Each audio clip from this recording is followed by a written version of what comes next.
안녕하세요. 제 남편은 절약하는 방법에 대해서는 또 같은 사람이에요. 스크루지 연관과 비교해도 절대 밀리지 않는 사람이죠.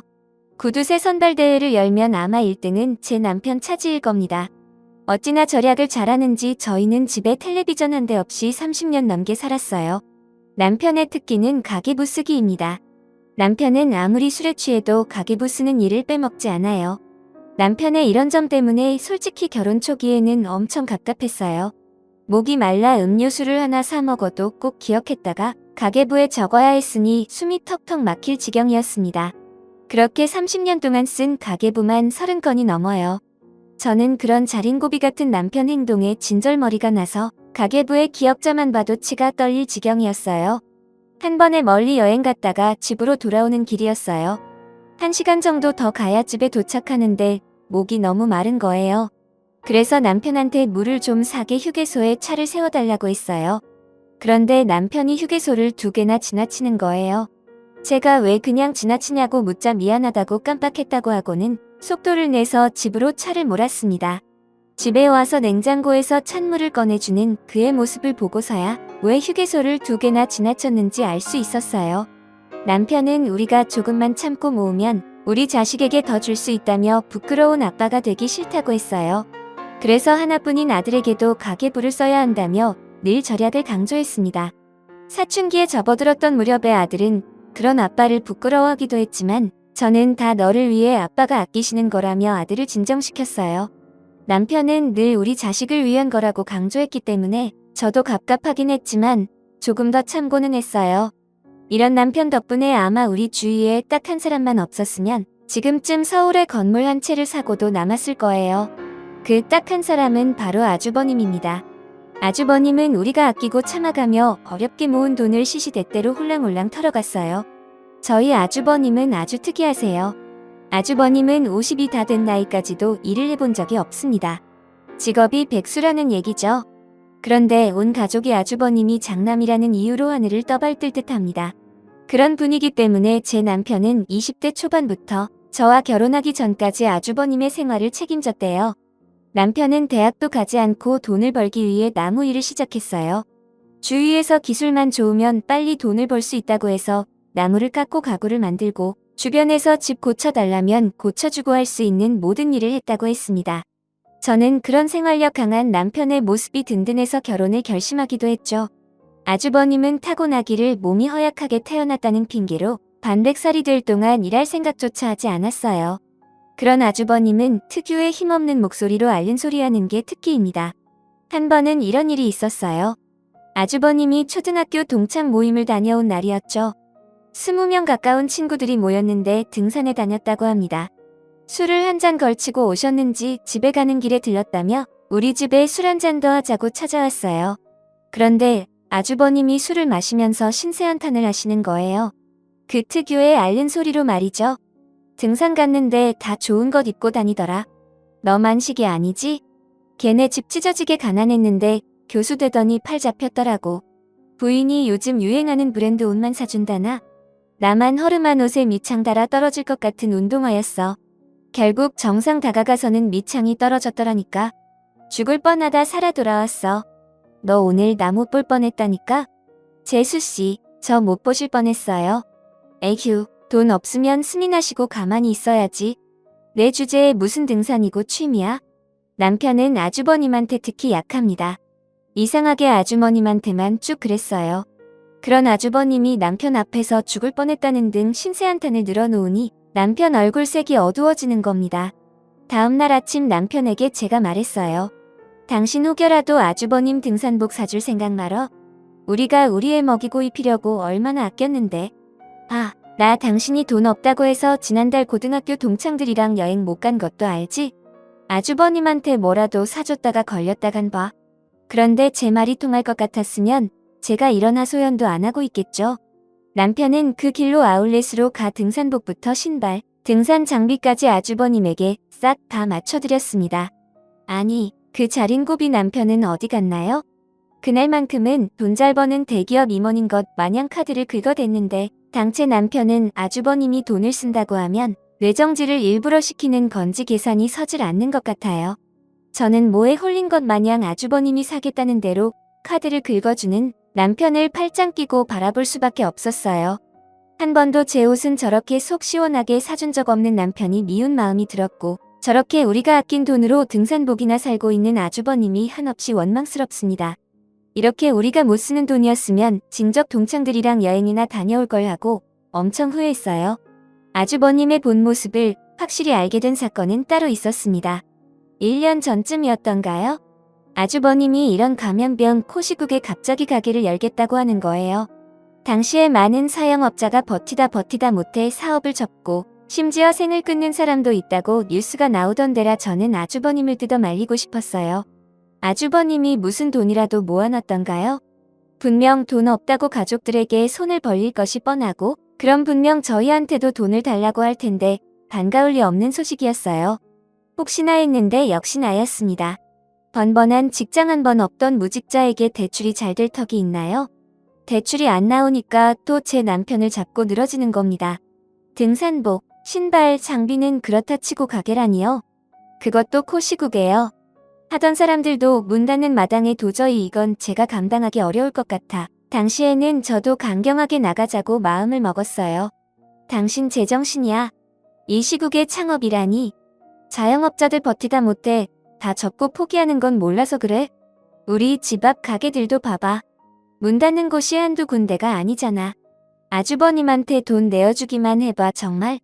이게 등산복도 아니고 가게 열려면 돈이 한두 푼 들어. 당신 진짜 그러지 마. 응? 또 아주버님한테 질질 끌려가기만 해봐. 그냥 안 넘어가 진짜야. 각오해. 만약 그랬다가는 이혼이야. 알겠어? 아 대답해. 왜 안 해? 대답하라고. 안방이긴 했지만 아주버님 들으라고 제가 소리를 고래고래 질렀기 때문에 다 들으셨을 겁니다. 제대로 대답하지 않는 남편이 답답해서 계속 다그치느라 핏대석에 소리쳤으니 안 들리는 게 이상하죠? 아니 잘 들으셨어야지요. 한참을 그러고 나서 거실로 나가보니 아주버님은 집에 가신 건지 안 보였어요. 이틀 정도 흘렀을까요? 장을 보려고 집을 나서는데 시어머니가 씩씩거리면서 저를 향해 오고 있지 않겠어요. 시어머니는 다짜고짜 제 어깨를 손으로 툭 밀쳤습니다. 으그락불그락하는 얼굴로 하는 말이 가관이었어요. 내 아들이 너 때문에 저 세상 간다고 약까지 먹었다. 극악하게 한번 해보겠다는데. 모처럼 일하겠다는 사람을 도와주면 그만이지. 장남 체면도 있는데 뭐라고? 형 도와주면 이혼을 한다고? 극악하게 안 처리해주겠다고 내 아들 죽일 셈이니 너는? 아이고 참 기가 막혀서. 사람 보내는 방법도 가지가지다. 어쩜 그렇게 매정하게 구니? 나이 들어서 얼마나 눈치가 보였으면 가게를 하겠다고 동생 찾아가서 힘들게 말하는 사람한테 이혼? 그래 이혼을 하든가 말든가 그건 내 사정이고 너는 얼른 내 아들한테 가서 무조건 빌고 사과해. 무조건 도와주겠다고 해 당장. 저는 갑자기 떨어지는 폭탄술에 오한이 벙벙했어요. 아니 극과대로 생을 등지려고 약을 먹었다고요? 그게 그럴 일입니까? 그리고 제가 뭘 잘못했다고 사과라니요. 어처구니가 없고 황당했지만 어쨌든 사람이 저 세상을 가려고 그런 짓을 했다고 하니 한편으로는 걱정이 되기도 했습니다. 저는 놀란 가슴을 안고 아주버님이 입원했다는 병원으로 달려갔어요. 어떻게 택시를 잡고 거기까지 달려갔는지 기억도 나지 않을 정도로 정신없이 갔습니다. 그런데 이게 웬일인가요? 많이 위험했다고 무슨 약을 먹었길래 죽을 뻔했냐고 묻는 저를 보고 그 병동의 간호사들이 피식 웃는 게 아니겠어요? 아이고 누가 그렇게 말했는지 몰라도 누가 장난치려고 그랬나 보네요. 수면제랑 영양제랑 같이 먹는다고 죽지 않아요. 사람이 뭐 그렇게 쉽게 목숨이 끊어지나요? 하면서 저에게 무안을 주는 겁니다. 저는 뒤통수를 맞은 기분이어서 잠시 움직일 수가 없었어요. 네? 아니 저 세상 가려고 약을 먹었다던데요. 그 먹었다는 약이 수면제랑 영양제였던 거예요? 그러면 그 수면제는 얼마나요? 겨우 2알 드셨어요. 아무렇지도 않아요. 선생님 걱정 붙들어 매세요. 그제서야 아주버님이 우리한테 돈을 받아내려고 거짓말을 했다는 걸 알게 됐죠. 아주버님은 고작 그 약들을 먹고 시어머니 앞에서 위에서 불이 난 것 같다고 쇼를 했던 겁니다. 너무나 화가 났지만 그것도 잠시. 택시 타고 병원으로 오면서 남편한테 전화를 걸었던 터라 걱정하고 있을 남편 걱정. 또 혹시 그 사이에 돈이라도 내어줄까봐 걱정하면서 재빨리 남편에게 전화를 걸었어요. 여보, 아주버님 괜찮으시대. 완전히 쇼한 거야. 우리 앞에서 돈 뜯어내려고 거짓말한 거라고. 아주버님 완전히 괜찮으니까 돈 보내고 그러지 마. 어? 아니, 형이 그랬다고? 왜? 설마 벌써 보낸 건 아니겠지? 보낸 거야?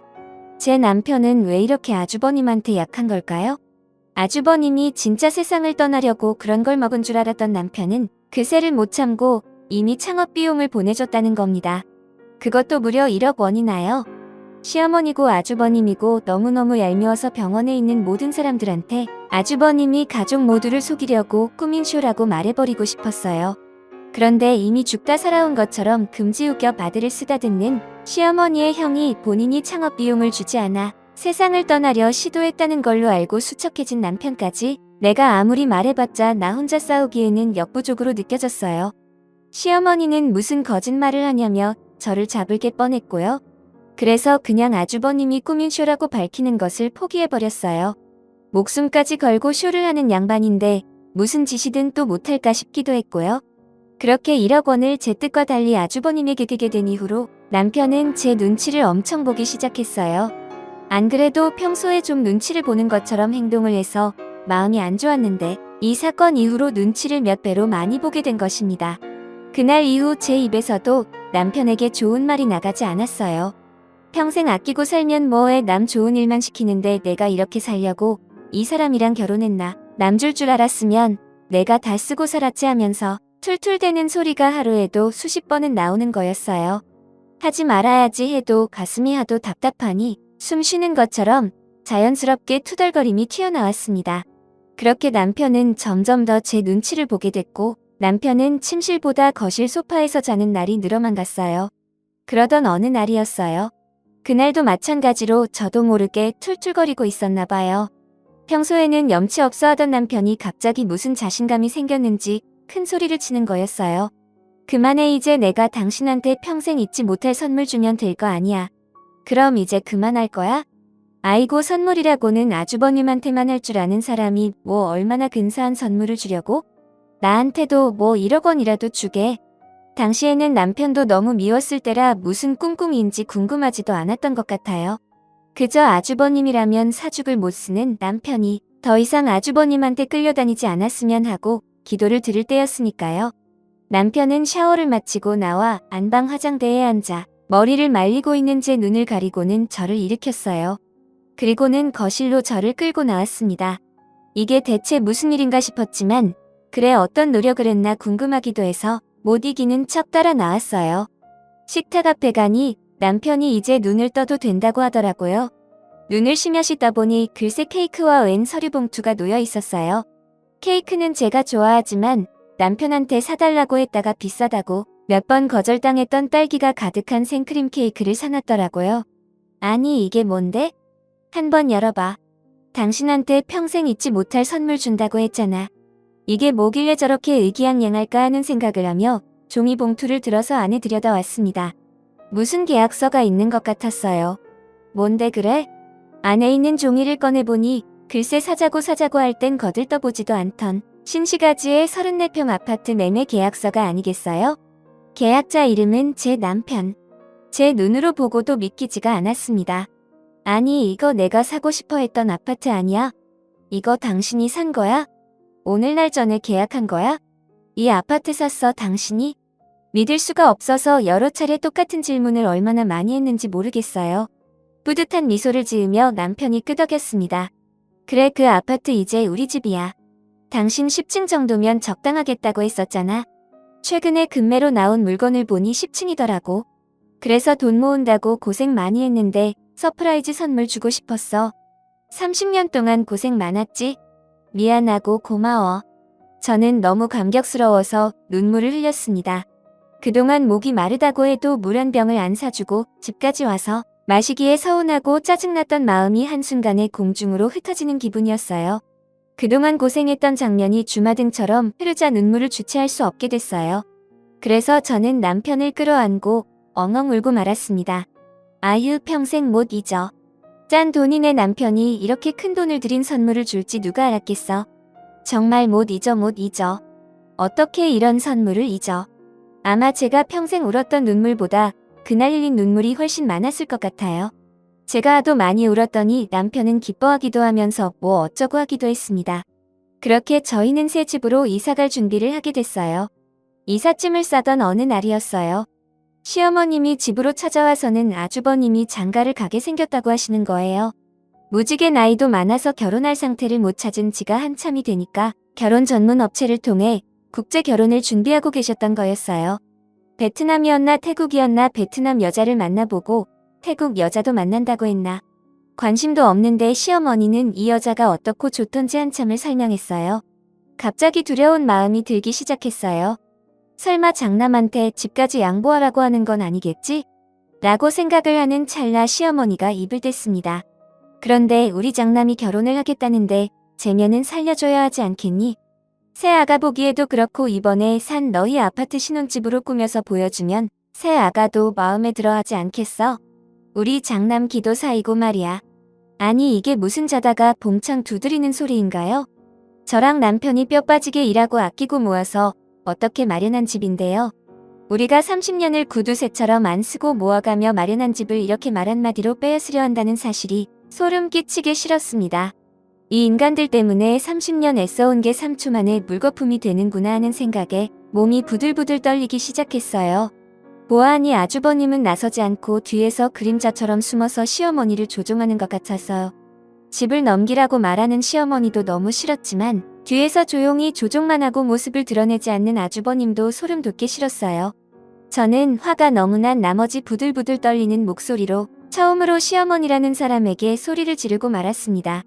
어머니 지금 뭐라고 말씀하셨어요? 어머니 아들한테 저희가 산 집을 주라고요? 제 아들한테도 먹을 거 입을 거 아껴가면서 충분히 해주지 못하고 살았어요. 저희 어떻게 살았는지 뻔히 아시면서 아니 어떻게 30년 모아서 겨우겨우 마련한 집을 내달라고 하시는 거예요? 정말 어떻게 이렇게까지 다 갖고 가세요? 그냥 다 갖고 가세요. 저희한테 아무것도 남지 않아야 그래야 끝이 나겠어요. 집이고 차고 옷이고 수저고 다 갖고 가세요 그냥.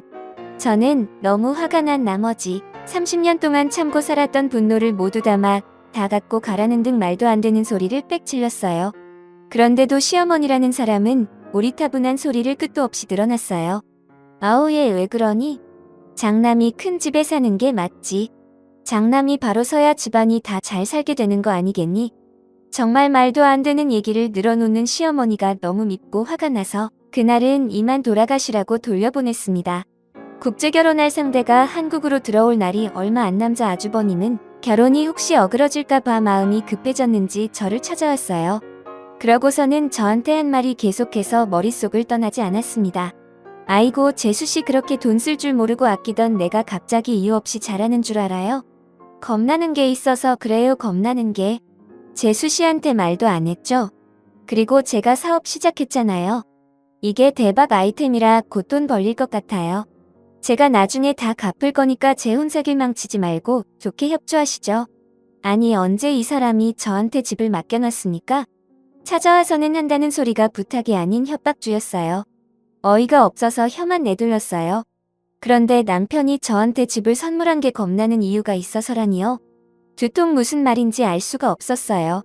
아주버님이 돌아가시고 나서 한참을 고민했지만 도저히 혼자서는 이 수수께끼를 풀 수가 없어서 남편한테 이 일을 물어봐야겠다 싶었어요. 전화를 걸었는데 남편이 받지를 않았습니다. 2번, 3번 걸었을 때에서야 수화기 너머로 무슨 소리가 들렸어요. 그런데 이상한 소리였습니다. 가만히 듣고 있자니 남편이 엉엉 울고 있는 소리였어요. 여보 울어? 왜 그래? 무슨 일이야? 형이 교통사고가 났대. 병원 가는 중이야. 어떡하지 여보? 내가 형을 이렇게 만든 거나 다름없어. 하며 엉엉 우는 남편의 말이 무슨 말인지 이해가 되지 않았어요. 아니 조금 전 저를 찾아와서 헛소리를 하다가 나간 아주버님을 남편이 저세상화하게 만들었다니요. 남편은 오늘 큰 거래처 손님이 오신다며 일찍부터 회사에 나가 있었어요. 집에서부터 남편 회사까지는 적어도 40분, 아주버님이 나가고 나서 20분도 안 돼. 제가 전화를 걸기 시작했으니 물리적으로 아주버님을 만났을 것 같지는 않았어요. 저는 일단 남편을 진정시킬 필요가 있었습니다. 여보 무슨 말이야? 당신이 아주버님을 해했다니. 내가 그런 거나 다름없어. 내가 집까지 달라고 하는 엄마랑 형을 보면서 없어졌으면 좋겠다고까지 생각했었거든. 내가 미워해서 형이 사고가 난 거야? 어떡해. 남편은 자책을 하면서 괴로워하고 있었어요. 저는 놀란 가슴을 쓸어내렸습니다. 남편이 일단은 진짜로 해한 건 아니었으니까요. 진정하고 병원에서 만나자고 한 뒤 전화를 끊고 바로 집에서 뛰쳐나와 택시를 탔어요. 이게 도대체 무슨 일인지 저한테 잘 협조하라고 협박하든 말하든 나간 게 불과 1시간 전인 것 같은데 왜 갑자기 사고를 당했다는 건지 혼란스러웠어요. 병원에 도착해서 응급실로 뛰어들어갔는데 시어머니와 남편이 바닥에 앉은 채 울고만 있었습니다. 어떻게 된 건지 의사와 간호사에게 물었어요. 저쪽에 있다고 알려주는 간호사의 손끝을 따라 쳐다본 침대 위에는 온몸에 피칠갑을 한 아주버님이 누워 있었습니다. 이미 세상을 떠나셨는지 의사가 흰 천으로 아주버님의 몸을 덮으려고 하고 있었어요. 시어머니는 망연자실에 온 세상을 잃은 것처럼 바닥에 앉아 계셨어요. 남편 역시 얼마나 울었는지 넋이 나간 채로 시어머니 옆에 앉아 있었습니다. 저는 그들에게 다가가 이게 무슨 일이냐고 물었어요. 그런데 둘 다 정신을 놓았는지 대답을 하지 못했습니다. 저는 출동한 소방 응급대원을 붙잡고 어떻게 된 일인지 물었어요. 아주버님은 우리 집을 나서서 평소 타고 다니던 스쿠터를 탔다고 합니다. 스쿠터를 운전하는 채로 제 남편에게 전화를 걸었던 것 같아요. 제가 우리가 산 아파트를 양보하기로 했다는 말을 남편한테 했다고 해요. 그러면서 바뀐 신호를 미처 못 보고 좌회전을 하고 있었나 봅니다. 그런데 마침 직진 신호가 켜져서 저 멀리서 달려오던 트럭이 속도를 미처 줄이지 않고 달렸다고 해요. 그러다 신호를 어기고 좌회전을 하는 스쿠터를 보고는 급 브레이크를 밟았지만 이미 스쿠터와 아주버님을 치고는 안 뛰었어요. 아주버님은 공중으로 붕 떠서 10m 정도를 날아갔다고 해요. 머리부터 떨어지는 바람에 피가 많이 났고 그 자리에서 바로 숨을 거둔 것으로 응급대원은 추정했어요. 모두 정신없는 틈에 경찰 한 명이 저에게 다가왔어요.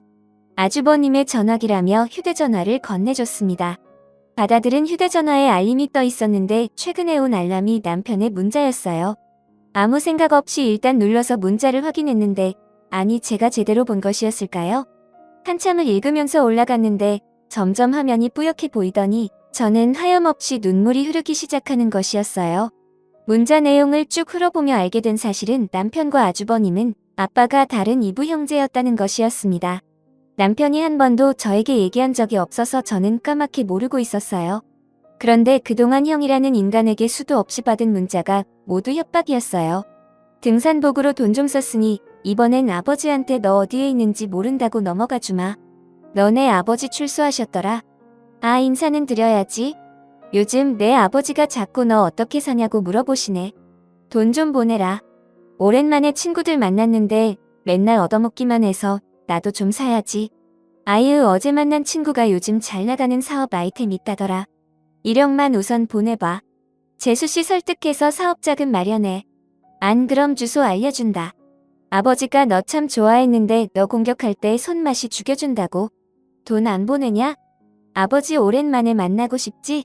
아니 내 목숨 구해준 값은 해야지. 집 양보해라. 얼른 재수씨 설득해서 집 내놔.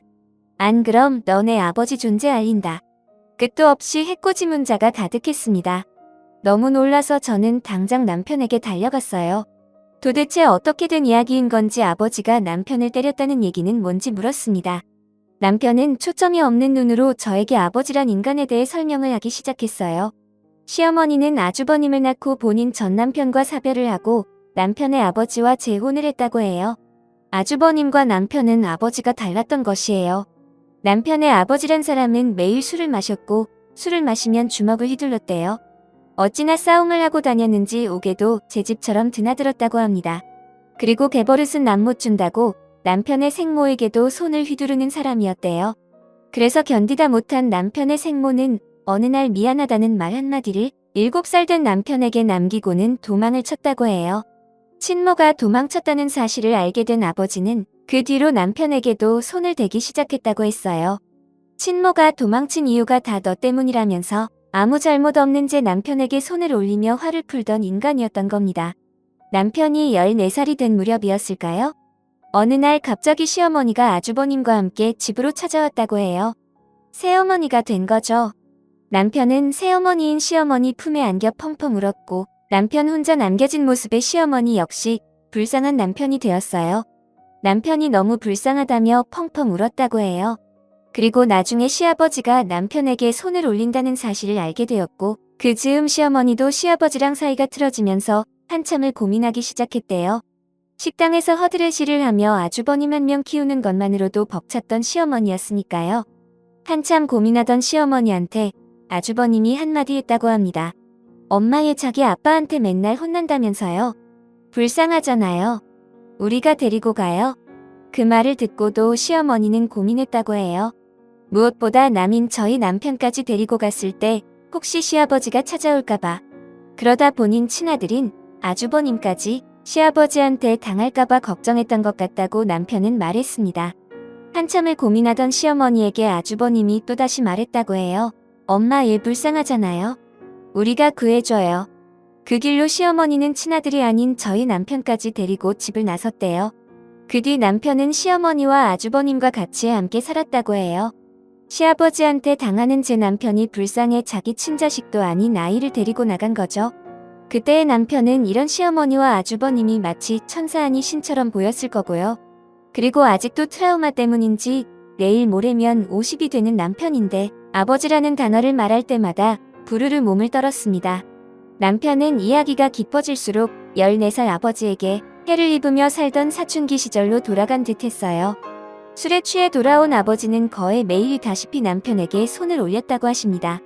거의 7년을 매일같이 놀고 살다가 새어머니인 시어머니가 들어왔을 때 남편은 시어머니를 따라가지 않으면 생을 마감할지도 모르겠다는 생각이 들었다고 해요. 죽기 살기로 울며 매달렸고 다행히 아주버님 말이라면 끔찍하게 생각하는 시어머니가 불쌍한 남편을 데려다 주셨다고 해요. 남편은 그 뒤로 시어머니와 아주버님을 아주같듯이 모셨다고 해요. 아주버님이 물을 떠오라고 하면 물 떠다 드리고 숙제라도 대신하라고 하면 대신하고 어떨 때는 아주버님이 침사고를 남편이 한 것처럼 회 대신 혼나기도 했다고 했습니다. 다른 건 다 괜찮았는데 아주버님이 키우던 아주버님은 아주버님을 대신한다고 해요.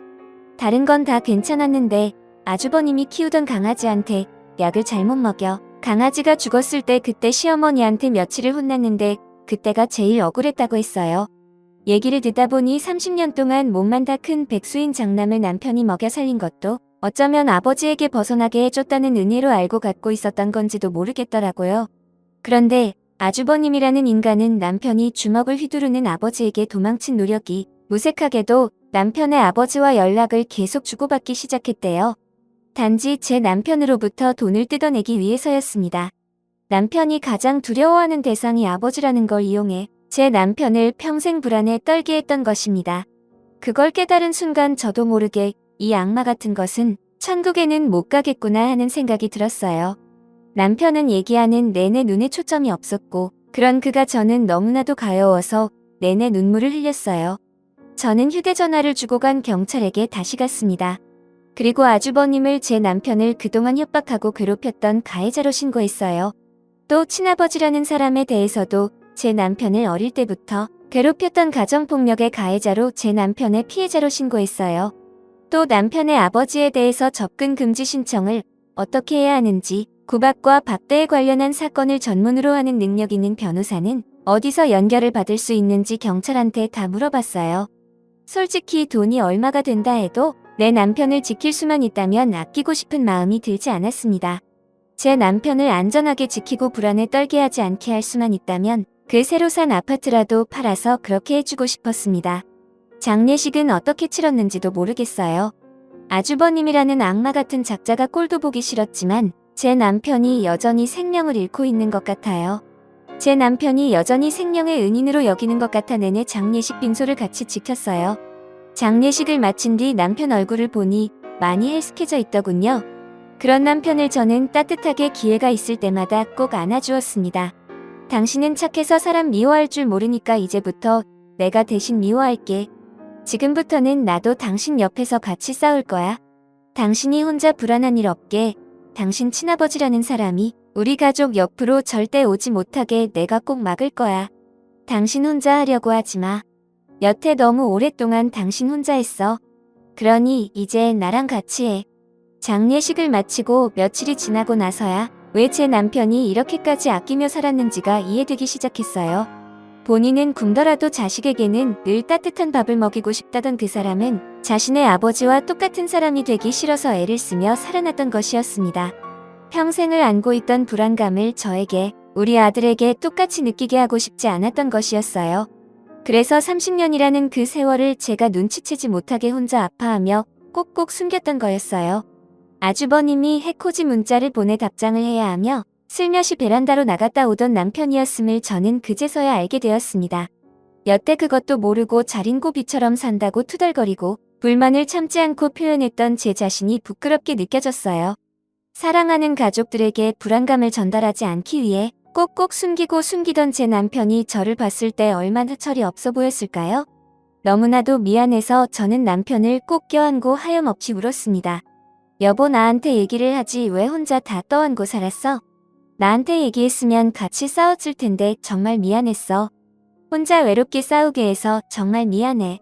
앞으로는 나한테 숨김없이 말해줘. 이제는 내가 당신 지켜줄게. 아마 제 남편은 이제 더는 중간에서 아버지에게 집 주소를 알려준다고 해코지하는 사람이 없어진 데 대한 안도감이 가장 컸을 겁니다. 그러면서 한편으로는 자기 목숨을 구해줬던 형이 갑자기 죽었다는 사실에 대한 황망함, 그런 사람이 없어졌으면 좋겠다고 생각했던 것에 대한 죄책감 등이 뒤섞여 들었을 테죠. 하지만 저는 아주버님에 대해 안쓰럽다는 생각이 전혀 들지 않았어요. 그가 제 남편에게 한 행동들을 생각하면 어쩌면 저렇게 갑자기 황망하게 떠난 게 본인의 억보이지 않을까 하는 생각마저 들었으니까요. 남편에게는 조금 미안한 생각일 수 있지만 인광부, 권선징악 등 사자성어가 떠올랐으니까요. 남편에게도 얘기는 했습니다. 아주버님한테 절대 미안해할 필요 없다고요. 당신이 이 세상을 떠났으면 좋겠다고 해서 그 사고가 난 게 아니라고요. 나한테 해코지하고 당신한테 거짓말하면서 위험하게 운전하다 스스로 명을 재촉한 거라고요. 그리고 무엇보다 나는 당신이 자랑스럽다고 존경할 만한 사람과 결혼해서 행운이라고 말해줬습니다. 당신같이 착한 사람이 절대 아버지처럼 못된 사람이 되려야 될 수 없다고요. 시어머니가 조금 기운을 차렸을 무렵 저는 아주버님이 그동안 남편한테 보냈던 문자를 보여드렸어요. 사실 한참을 고민했습니다. 이미 고인이 된 사람인데 굳이 지난 일을 들춰내야 하나 싶어서요. 그런데 어느 순간 결심이 섰어요. 시어머니께는 둘도 없이 소중한 친아들이었겠지만 고인의 명예보다는 시어머니에게도 40년이 넘는 세월을 방관한 죄를 물을 필요가 있다는 생각이 들었기 때문이었거든요. 시어머니는 문자를 천천히 다 읽더니 입을 틀어 막으시고 울기 시작하셨습니다. 미안하다. 미안해 아들아. 내 형이 이렇게까지 너를 괴롭히고 있을 줄은 꿈에도 몰랐어. 그것도 모르고 내가 너를 어떻게 하면 좋으니. 미안하다 아들아. 나를 용서해다오. 그렇게 아버지가 제 남편에게 다가오지 못하도록 접근 금지 명령을 받아냈고 아버지는 그 뒤로 시어머니나 남편에게 연락하지 않았어요. 남편은 이제서야 한결 편해진 얼굴로 사는 것 같아요. 주눅들어 눈치를 보던 그 모습은 온데간데 없이 사라졌습니다. 늘 불안해 보였던 표정도 싹 폈고요. 남편은 심신이 편하다는 말이 무슨 뜻인지 요즘 들어 처음 알았다고 해요. 그 긴 세월 동안 심신이 편했던 적이 하루도 없던 것입니다. 시어머니는 아주버님이 돌아가시고 나서야 그동안 제 남편과 저에게 못되게 굴었던 것을 후회하시는 눈치였어요. 괜찮다고 해도 가끔 저희 집에 들러 반찬을 두고 가십니다. 아주버님이 돌아가시기 전에는 한 번을 얻어먹지 못했던 음식이에요. 도끼를 품고 저에게 말씀하시던 그 마녀 같던 얼굴 표정도 이제는 볼 수 없게 됐어요. 어쩌면 아주버님이라는 사람이 시어머니까지 저주에 걸어놨던 것이고 아주버님이 돌아가시면서 그 저주가 풀린 게 아니었을까 하는 생각마저 들었습니다. 시어머니에게는 미움과 고마움, 화남과 남편을 거두어준 호의에 대한 감사 등 복잡하고 오묘한 감정들이 섞여 있어요. 남편을 이렇게 방관하고 부려먹은 것에 대해선 너무나도 화가 나지만 한편으로는 악마 같은 남편의 친아버지로부터 구제를 해준 것 같기도 하고 그런데 그 악마를 본인들 수단으로 이용한 걸 보면 또 화가 나고 아무튼 이런 말로 설명할 수 없는 감정들이 많네요. 결론적으로는 시어머니와도 연을 끊었으니 남편에겐 잘된 일이었죠. 저희는 새 보금자리로 잘 이사를 했습니다. 더 평온한 생활을 함께 만들어 가려고 매일 노력하며 살고 있어요. 아들도 아버지가 그렇게 살아올 수밖에 없던 이유를 알게 됐어요. 그 뒤로는 아버지를 부끄럽게 생각하지 않게 됐습니다. 저는 그동안 혼자 이 큰 짐을 짊어지고 온 남편에게 가족이 더 이상 아픈 상처로 남지 않도록 옆에서 노력 중이에요. 그리고 남편이 얘기합니다. 나랑 같이 싸워줘서 고마워. 내 옆에서 나를 지켜줘서 고마워. 사랑해, 여보. 그럼 저는 씩 웃으며 어떠한 힘든 일이든 서로 같이 잘 이겨내면서 잘 살아보자고 했어요. 그동안 힘든 유소년기와 청장년기를 보낸 우리 남편이 이제는 편안한 중년기, 노년기를 보냈으면 하는 바람입니다. 저도 이런 남편과 행복한 인생을 살려고요. 저의 기막힌 이야기 잘 들어주셔서 너무 감사하고요. 혹시나 저희 같은 분들이 계시다면 맞서 싸우셔서 행복감을 쟁취하시는 것도 한 방법이라고 생각해요. 내 행복을 포기하고 남 눈치 보고 남에게 당하고 살기에는 우리 인생이 너무 짧잖아요. 오늘도 끝까지 함께 해주셔서 감사하고요. 다음 영상으로 또 찾아뵙겠습니다.